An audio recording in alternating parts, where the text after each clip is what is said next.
પેલું કે ને પતિ પરમેશ્વર, આમ કઈ કઈને જ પતિને પતાઈ દે.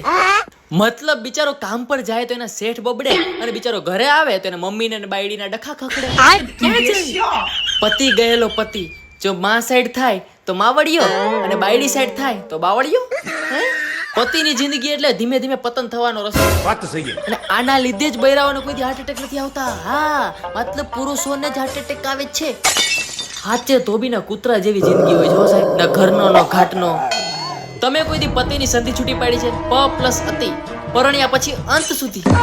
અને આમ નામ રહ્યું ને તો આ પતિ નામની પ્રજાતિ છે ને ધીમે ધીમે ડાયનાસોરની જેમ વિલુપ્ત થઈ જવાની છે. પછી હાથમાં બોર્ડ લઈને ફરવું પડશે, સેવ ધ ભાઈડા. ને સાહેબ અત્યારના જમાનામાં તો પરણવામાં હોતે પતર ઠોકાઈ જાય. મતલબ આપણી બાયડીનો જો બોયફ્રેન્ડ નીકળો ને તો આપણું પતન ટીપણામાં જ થઈ જાય. કા પછી પતિને હનીમૂન પર લઈ જાય ને હાવ મૌન કરી નાખે.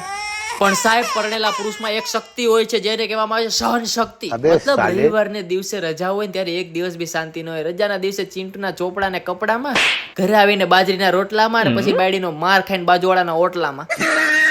એક પરણેલો પુરુષ યમરાજ સામે લડી શકે, પોતાની બૈરી સામે નહીં.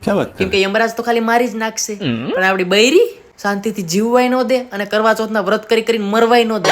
તમે ખાલી વિચાર કરો કે આપણે આખી જાન લઈને ગયા હોય, બસ ભરીને ગયા હોય, તો એ મરદનું ફાડ્યું એકલું આપણી ભેગું લગ્ન કરીને આવે. મતલબ જે માણસ આખી બસ ભરેલી જાનથી ન બીતું હોય એ એક પતિથી બી જાય. પતાવી દે. જો તમારે શાંતિથી જીવન જીવવું હોય ને તો પત્ની એના રસ્તે અને પતિ એના જ રસ્તે. ભાઈ